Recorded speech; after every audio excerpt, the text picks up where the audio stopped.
of our journey as a company and as a product. So we are very proud to say that we have crossed 100K users from across the globe, spanning across 700 customers, out of which 30 plus are Fortune 500 brands. We have been recognized by the top analysts like Gartner and Forrester.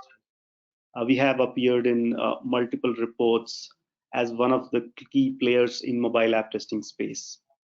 And some of the top enterprises that we're working with, those names are listed here. So you can see the kind of organization who have already adopted pCloudy as their enterprise app testing platform. A bit about our product. As I mentioned in the beginning, our objective is to enable teams to have the next level of app testing strategies. And any organization who is undergoing the digital transformation journey requires these strategies to be in place, and that's what our products are designed for. So in that context, we have two parts of the product, as you can see on the screen. The first one, we call it a mobile device lab, which enables team to create an infrastructure for their mobile app testing needs.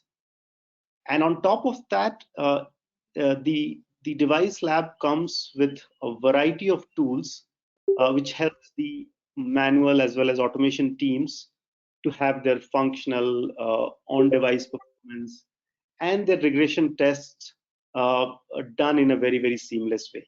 So you can focus on your testing rather than struggling with the infrastructure need for your app testing.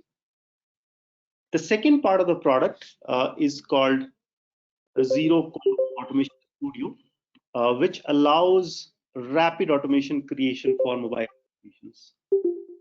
So while you are testing your application for functional test cases, the Zero Code Automation Studio can generate scripts in a codeless way. So you don't need to know any language behind the scene. The tool does everything on its own. So when the scripts are generated, you can very quickly either enhance it or run the scripts on devices in parallel. So it allows the team to create automation scripts in a very, very rapid way, which is one of the need if you are looking at the strategies that we'll be talking about. So both these pieces together, mobile device lab and Zero Code Automation Studio, combined together, these two pieces enables quality at speed for organization as far as the mobile app testing is concerned. And that's what our key goal is. And that's where some of the strategies that we'll be talking about will align towards helping you achieve quality at speed. Okay, having talked about our journey and our product, let me set the agenda.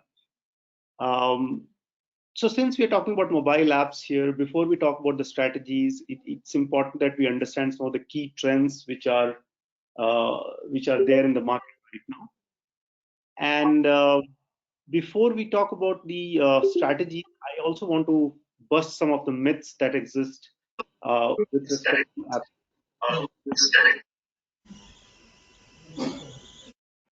Sorry, someone is saying something.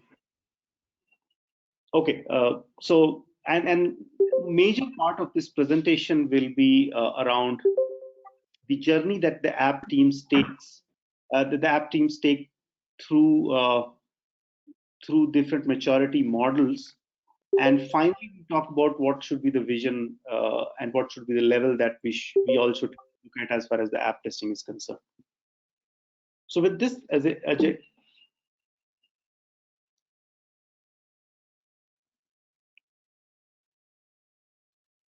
with this agenda in place,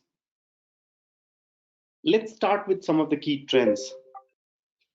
So what you see here has been taken from a report which was published just a few weeks back, and there is something to ponder about.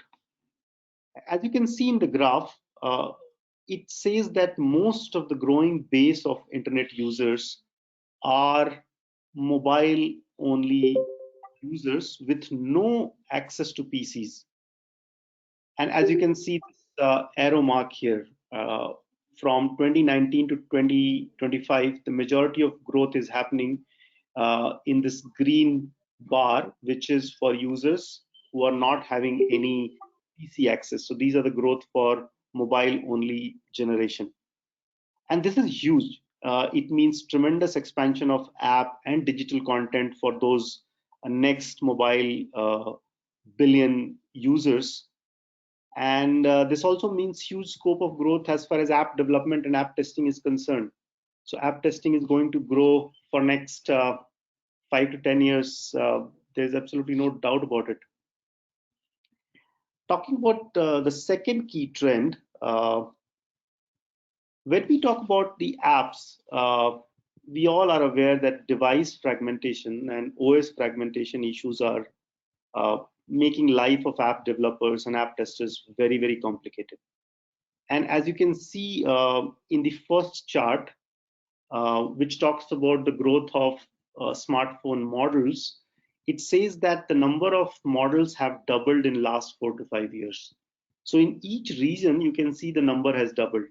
For example, in North America, from 2015 to 2019, the number of models have grown from 4,700 to 9,095. And this growth is going to continue with such cutthroat competition across different OEMs.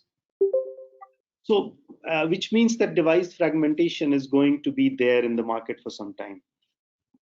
Now, if you look at the other part of the problem, which is the OS fragmentation, life is not better there as well. Take a look at the world of Android, the green pie chart, and if you look at that green pie chart along with the right side table, you can clearly see that the last 5 to 6 versions of the Android are still active. So if you need to have a decent coverage of around 50%, you still have to plan testing of at least 5 to 6 versions, starting from 5.1 to 9. And the data for 10 is still not available. It hasn't been released by Google yet. So Android fragmentation situation still is pretty bad. The iOS is quite better compared to Android. So as you can see, you can focus on the last two versions, the current and the current -1, which covers the majority of market share for iOS operating systems. But if you look at these two combined, device fragmentation and OS fragmentation, it requires a huge testing effort, which means testing is going to play a key role in making sure that apps are compatible whenever they are released in the market. Now, having seen the issues with the fragmentation, what I want to highlight here is why apps fail, right? And we have collected some data. We have collected this data based on what we have seen on our platform, because thousands of apps are getting tested on our platform almost on daily basis. And this gives us a good sense of how should we look at the fragmentation and how should we plan our testing. So if you look at this table, there are two categories that we have highlighted, and these two categories are type of issues that we have seen. So there are device specific issues and there are non-device specific issues. Within device specific issues, there are different reasons why app fails, and most of these reasons are like problematic driver implementation, OS customization, or peculiar hardware compositions. And these are very OEM specific phenomena. You might be aware that OEMs pick up the operating system which is released by Google, and that's typically is called vanilla version, and then they customize it to suit their needs. At the same time, they also customize the hardwares, they customize the drivers. So for example, every phone is striving to be the best camera phone, and they change the drivers to make their camera phone better than others. Now, all these implementations are very specific to OEMs. So the bottom line is the OEM customization is a big phenomena as it exists in the market today. For example, skins are changed, new features are introduced. For example, Samsung phones have a multi-window mode which Google Pixel doesn't have. So if your app has to work on Samsung phones and Pixel together, you need to make sure that your app works in multi-window mode. Uh, Similarly, peculiar hardware compositions also leads to a lot of failures. And if you look at the percentage of these failures across device-specific category, these are typically in the range of 40% of the issues which are reported uh,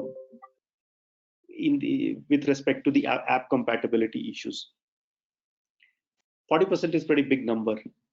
Now, if you look at the non-device specific category, this consists of almost 60% of the bugs which are found on the app, which are found with respect to app compatibility. And here, one big reason is the Android platform API evolution. So if you remember the last slide that I showed, there were different versions of the Android that exist in the market, and each version is linked to an API level. And every time an API level is released, you need to make sure that your apps are compatible with the newly released API levels. Sometimes the API levels have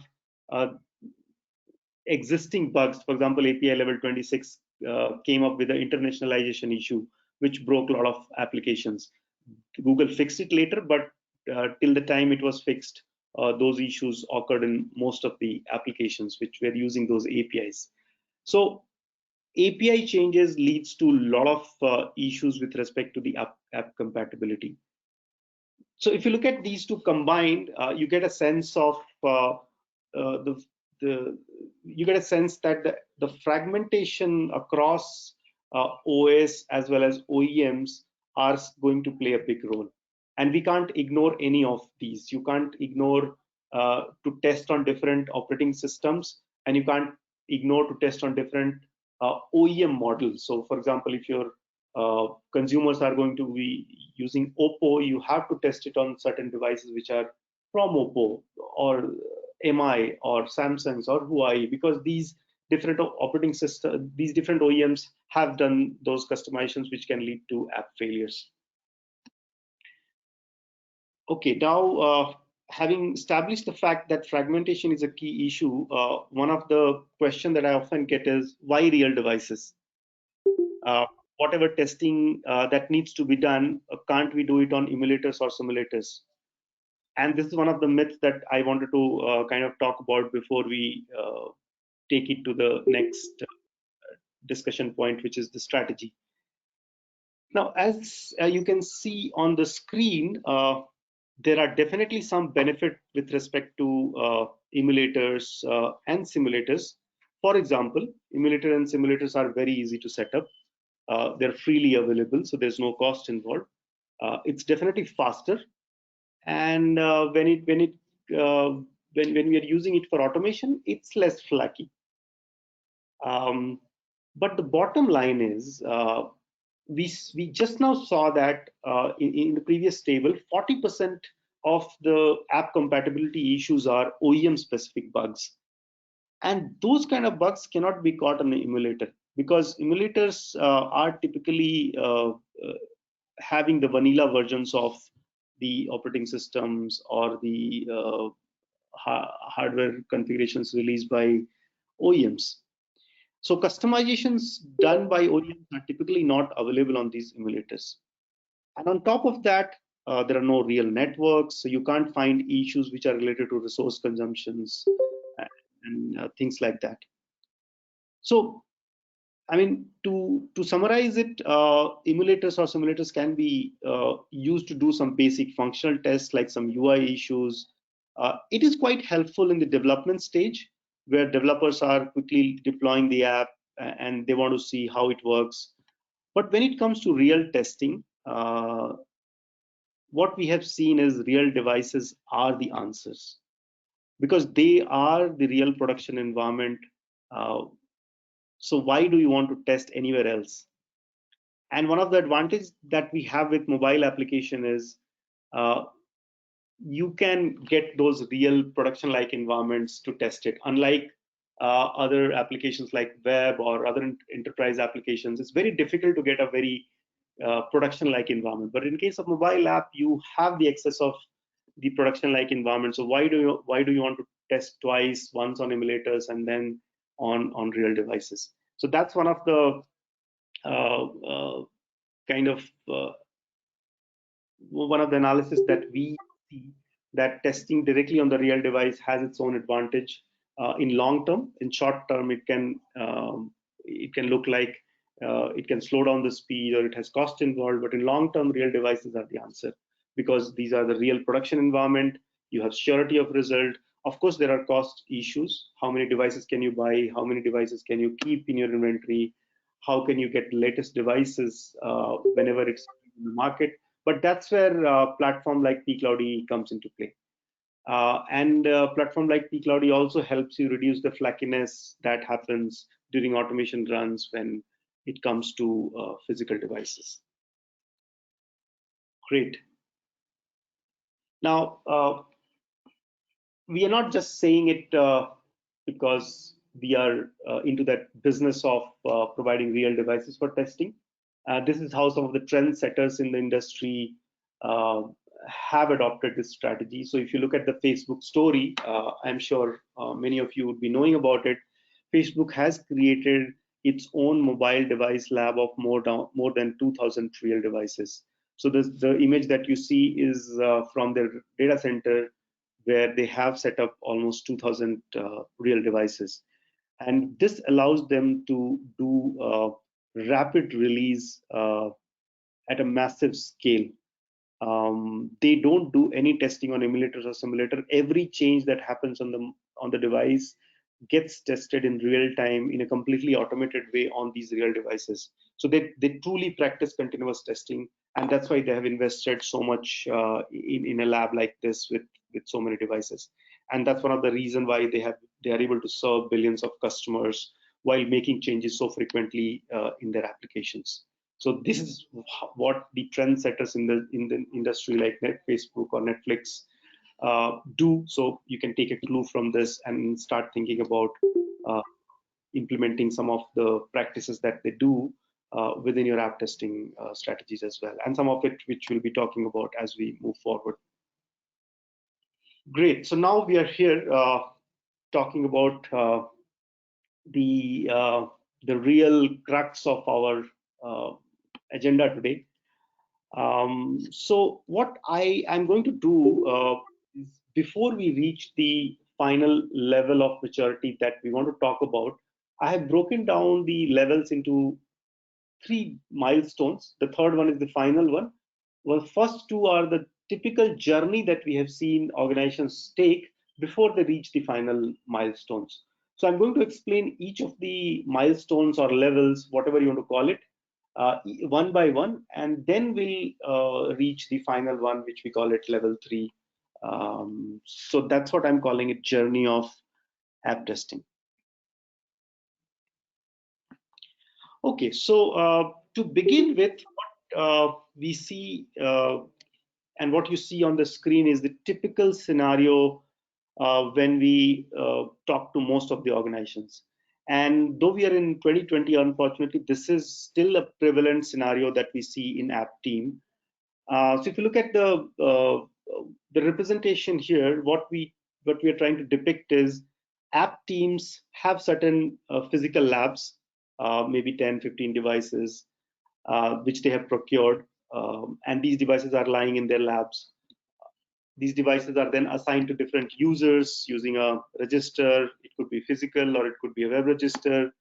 And if someone locks the device and goes home, there's no way to get those devices, which means other teams are waiting for those devices to be available. And that's how the device infrastructure works.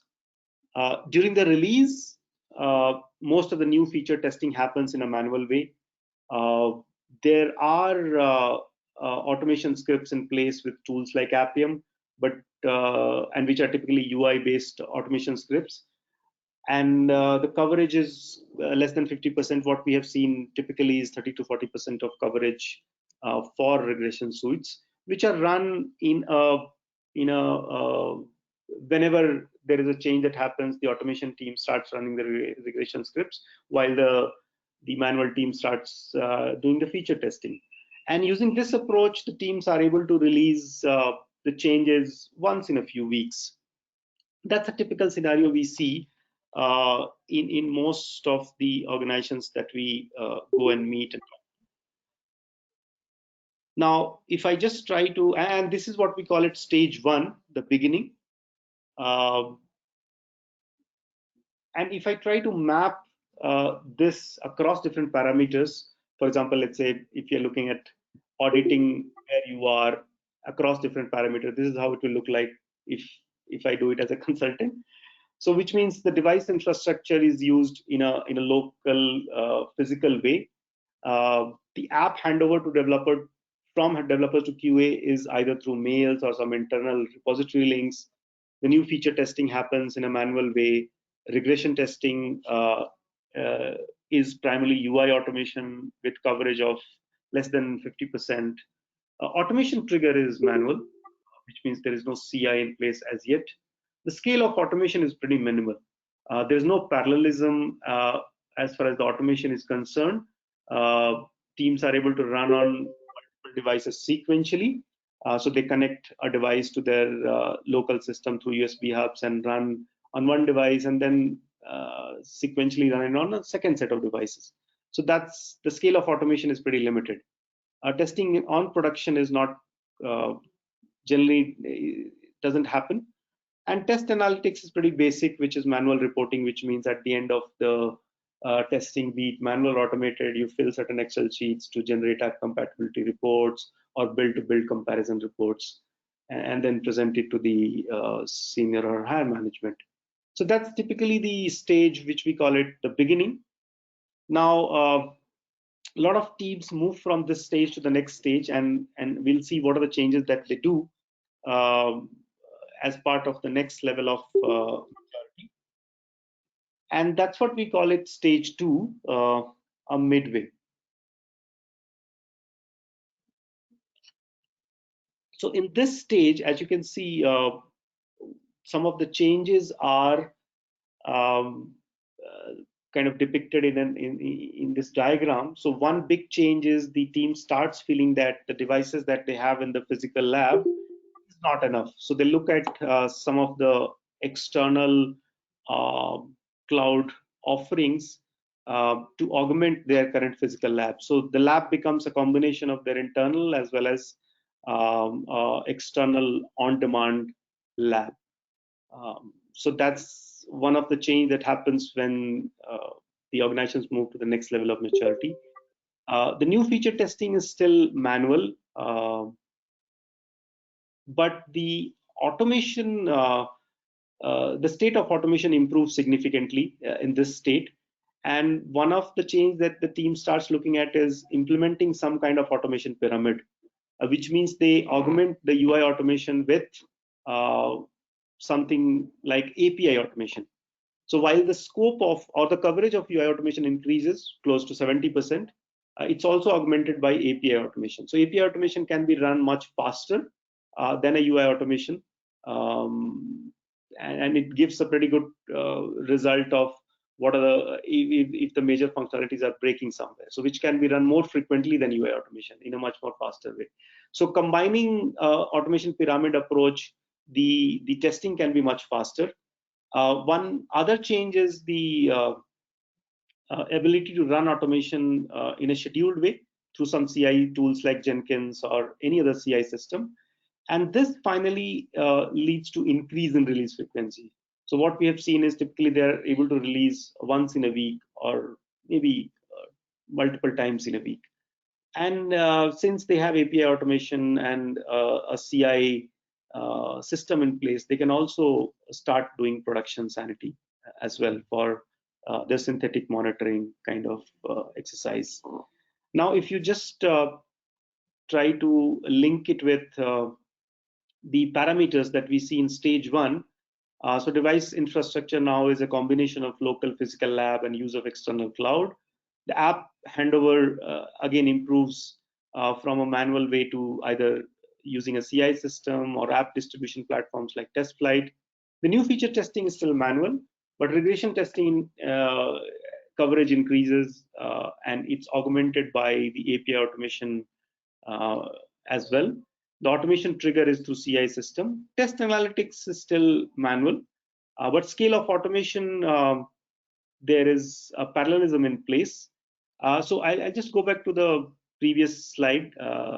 So here you can see for parallelism, they have invested in different kind of infrastructure like Mac Minis or other servers and with USB hubs. So they are able to now run the automation tools in parallel on few devices. And that's what is scale of automation here. So they're able to run parallel on few selected devices. And since the CI system is placed, they're also able to run on production. So that's what we call it stage 2, a midway, which is a significant improvement from the stage 1. And it's very easy to move from stage 1 to stage 2. You just need to add few things, which is not very disruptive, but you can move from stage 1 to stage 2 pretty quickly. And this definitely improves your release frequency and your test cycle time. But now what we are looking at is what should be the next level strategy, and I'm calling it 2020 strategy that you should aim for your app teams and for your app testing strategy. But before we kind of look at what are the strategies, it's very important to understand what are the goals that we are trying to achieve here with the new strategy that we want to implement. So the final goal is that we want to achieve the multiple releases in a day kind of situation, like Facebook or Netflix or Amazon, the way they do it. And to make sure that we don't have any testing bottlenecks in place to increase the speed of the app releases. So with these two goals, what are the different strategies that we'll have to take is what we are going to discuss. Now, based on my experience and looking at what different industry trendsetters are doing, one of the key ingredients for the next level strategy is going to be continuous testing. And if we are looking at increasing the speed to a level where we should be, where we can increase, where we can release multiple times in a day, it cannot happen without continuous testing. And this diagram depicts the continuous testing in a very, very effective way. As you can see, what we are saying is the testing has to happen at every stage. So be it plan or branch or your coding, merging, build, at every stage testing has to happen. And when it moves from dev to ops, during release, deploy, operate or monitor, again testing has to happen. Now, it also gives you a clarity on what is shift left and what is shift right testing, right? So anything during the ops stage, you can call it shift right, and anything during the dev stage, you can call it shift left. So the testing has to be a combination of shift left and shift right. Now, if we have to do so much testing at every stage, can it be possible manual? That's one big question that will come to your mind looking at this diagram and looking at the extent of testing that needs to be done. So the key, the bottom line is if you have to implement continuous testing, the automation has to be maximized. And for mobile application projects, it's still debatable whether what is the right pyramid. In a standard web application or enterprise application, you would have seen a pyramid where the unit testing is maximum, then the API, and then the UI level. But there's still a debate going on what is the right pyramid for mobile app projects, because mobile apps has this unique challenge where not everything can be automated. Mobile apps are dependent on the sensors of the application. There are a lot of touch-related aspects which cannot be automated. So you'll have to do manual and UI-based testing. So the automation pyramid is still not very clear. But the idea is that you need to have a very robust end-to-end functional test, which covers 90% of your functional validations. It has to be supported by unit tests using tools like Espresso or XUI test, and then supported by API tests. So these three combined will give you the ability to run tests at every stage, depending on what the need is. So for example, during the coding, you can just run the unit test, while during the monitoring, you can run the sanity test from the UI function tests. So depending on the stages, you can run different tests, but you need to have all these tests in place to be able to achieve the continuous testing in your strategy. Now, continuous testing in mobile application and maximizing automation again requires three different pillars. And that's what these three boxes represent. What we call it as the first pillar is infrastructure at scale. The second pillar that we call it test orchestration, and third pillar is test analytics. Without these three, you won't be able to achieve the objectives that we just discussed. Even if you have automation in place, you'll not be able to run it and get the result.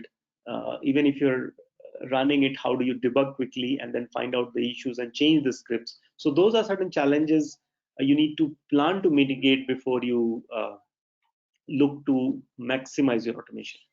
So let's look at each of the three pillars one by one. The first one is infra at scale.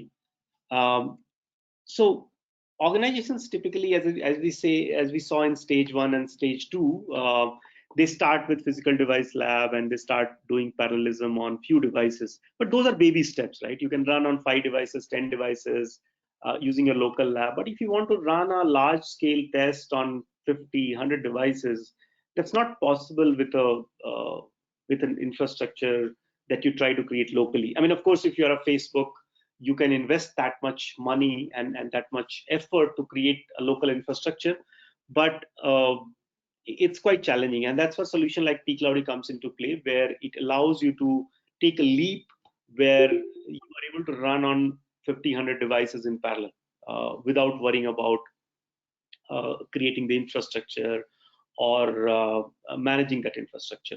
So infra at scale, which allows you to run tests at a large scale whenever you want, is one key ingredient. And something like pCloudy allows you to take that, to implement that within your organization and within your projects. So that's first pillar, infrastructure at scale. The second part is test automation orchestration. Now, this can be achieved in two ways. The first is what we call it CI pipeline. So test orchestration as a term is set of automated tasks scheduled in a certain order. So as you can see in this diagram, you have a CI pipeline where each of the stage is defined, and for each stage there is a script or automated task associated with it. So it moves from one stage to other stage depending on the state of automated job. So if the first job passes, it will move to the second stage. So as you can see here, different stages like test and deployment, running unit tests, running integration tests, then staging. So at each stage, those scripts are defined, and then the testing happens in a seamless way. So you need to have the CI pipeline in place, and something like pCloudy again has the inbuilt capability to help you create those CI pipelines for your app testing. The other piece of the test orchestration is distributed running.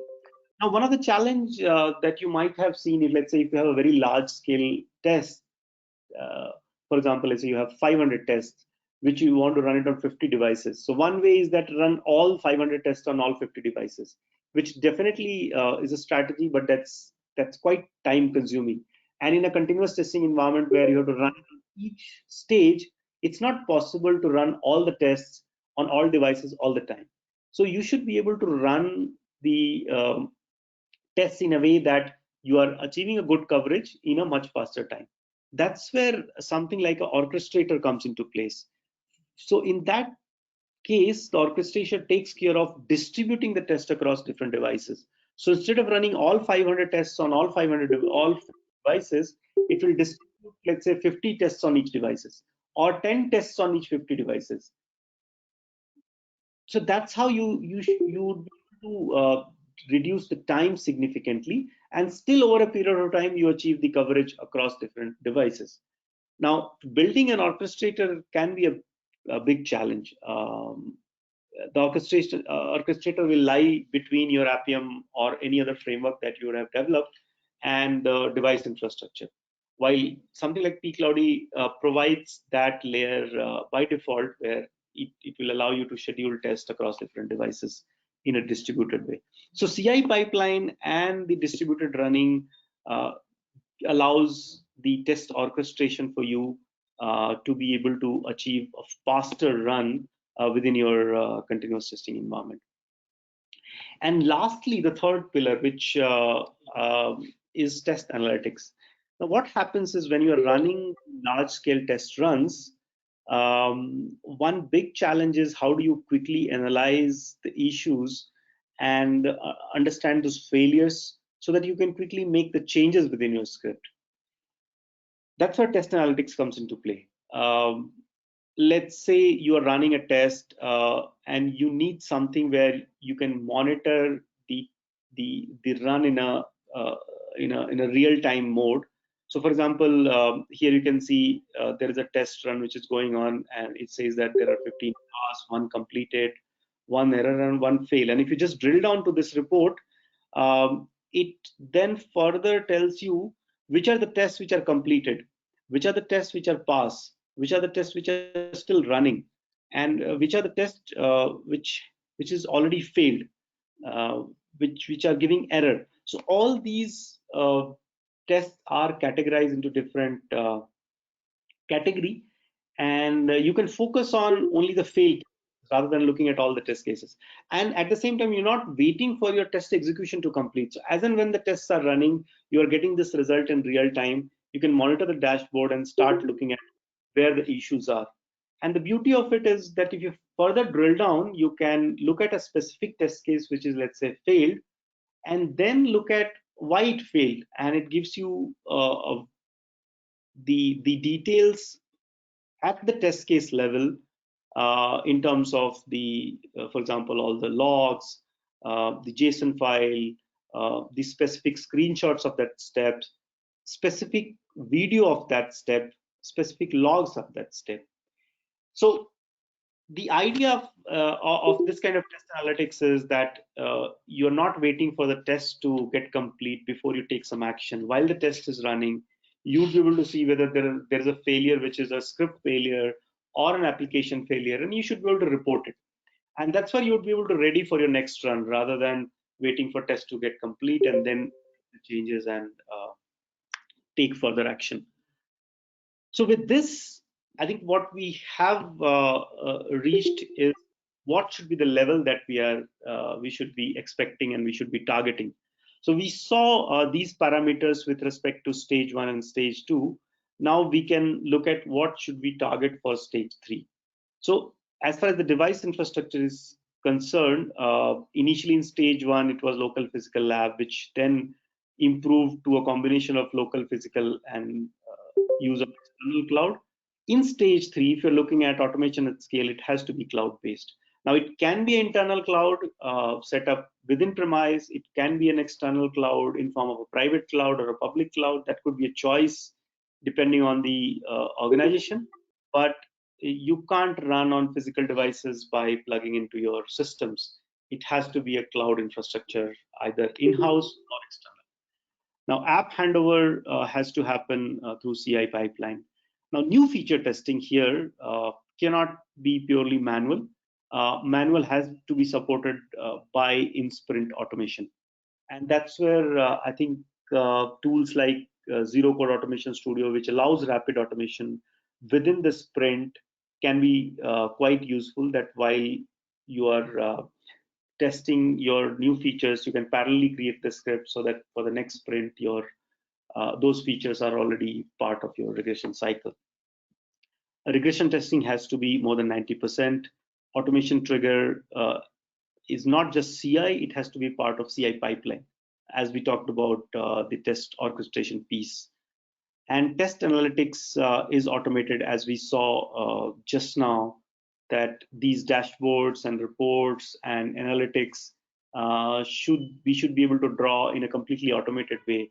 Now, the analytics that you saw also has another layer. For example, you can do build-to-build comparison as to which test cases are falling more often across different executions, which modules of the applications are failing. So those kind of analysis can be done in a completely automated way, rather than you looking at data and then creating Excel sheets to share to your management. So that's the test analytics has to be completely automated. And scale of automation, one of the most important piece here, if you're looking at continuous testing, is to be able to run on multiple devices together using infrastructure at scale, using techniques like orchestration in place. And this also allows you to do testing on production in a much more continuous way. So you can do synthetic monitoring all the time. So we have certain customers which are running 24/7 scripts on their production environment. Those are typically sanity scripts, but they are able to monitor if anything goes wrong in their production in a continuous way. So that's what we call it, stage 3, and we name it as a continuous stage.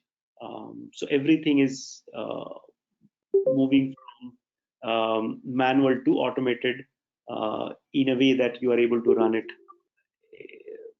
run your test in a seamless way. And the bottom line is that you should be able to achieve multiple releases in a day, rather than waiting for a long period of time for your changes to be pushed to production. So a final summary, we saw the level 1 as beginning, which was primarily manual testing, a combination of emulator simulators with local physical device lab, UI driven functional automation scripts with less than 50% of coverage. Then we saw level 2, which is a combination of local device and on-device external cloud.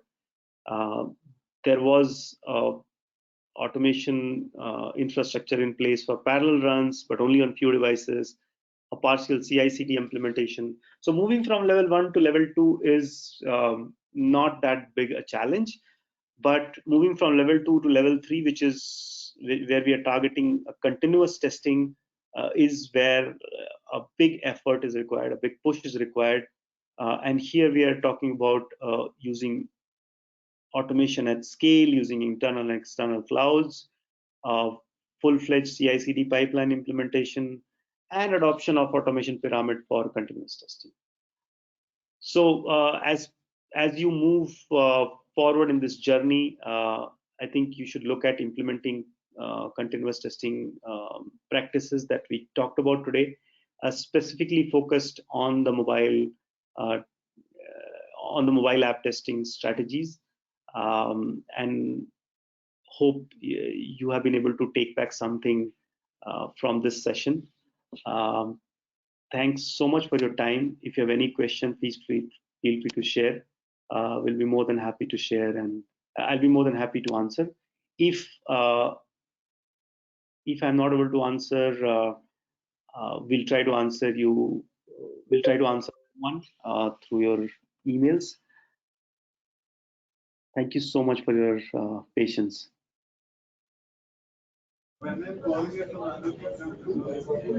Hey Avinash, this is Ashok. Thanks for the nice presentation. Able to hear me? Yeah, Ashok. I have a question. I could see you are from pCloudy. What you're explaining is how the infrastructure, all those things have been nice journey. I have been seen in my previous work where I have been worked for. The entire automation has been done from the step 1 to step 3. But how it is different? The pCloud is different from Perfecto. So I'm just have a enthusiasm and how it is different from Perfecto. Okay. So Ashok, for since this webinar we want to keep it generic, I'm not going into detail of product comparison. Hi, I can send detail to you separately over email. Hope you understand. We just hi, wanted this to. is Gaurav from Yeah, Verity no Software. problem. Hi, this is Gaurav from Verity Software. May I request that product level feature related aspects could be discussed offline? In the Yeah. meanwhile, I would request everyone, if they have a query, please post it in the discussion group. Thank you.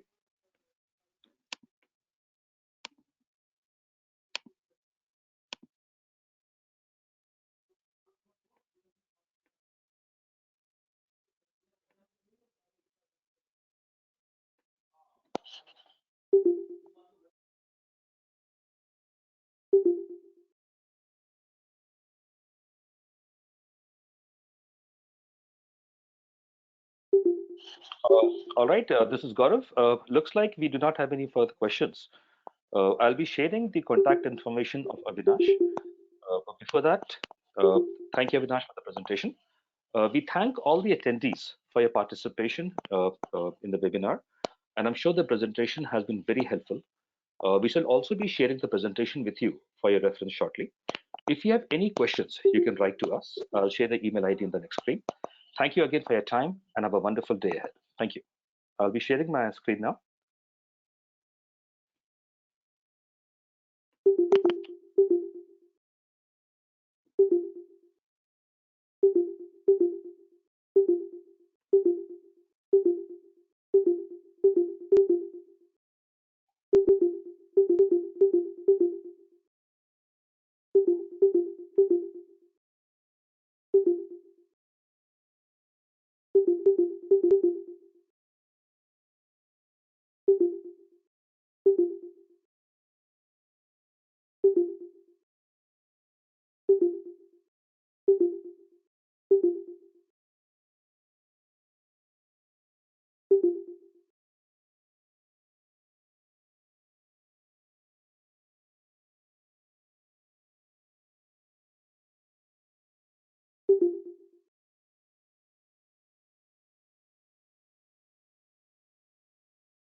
Hi, this is Gaurav from Viri Software. I apologize, I'm facing a little technical issue. I'm not able to share my screen.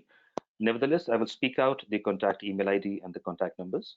Avinash's email ID is avinash.tiwari@sstsinc.com. I will repeat, avinash.tiwari@sstsinc.com. You can also contact us via Vinay. Vinay's email ID is Vinay, Vinay, @veritysoftware.in. His contact number is 991010547. Thank you, everyone.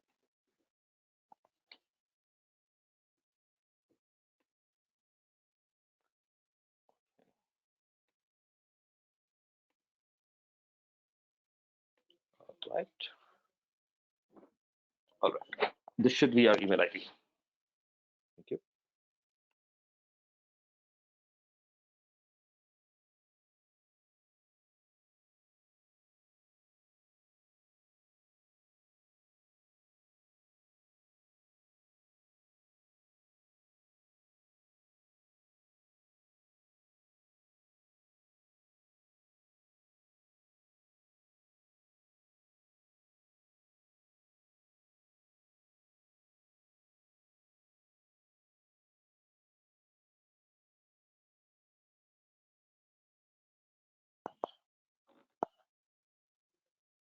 Yes, Kiran, this is Gaurav. We do intend to share a video recording on YouTube or a similar medium. We shall be sharing the link with everybody. Thank you.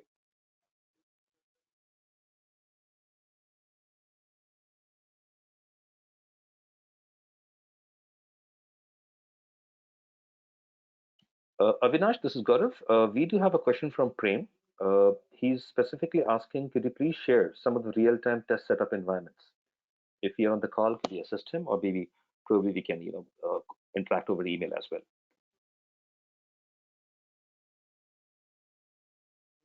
Looks like Avinash has dropped off. Prem, I would request you to please send us an email. The email is presented on the screen right now.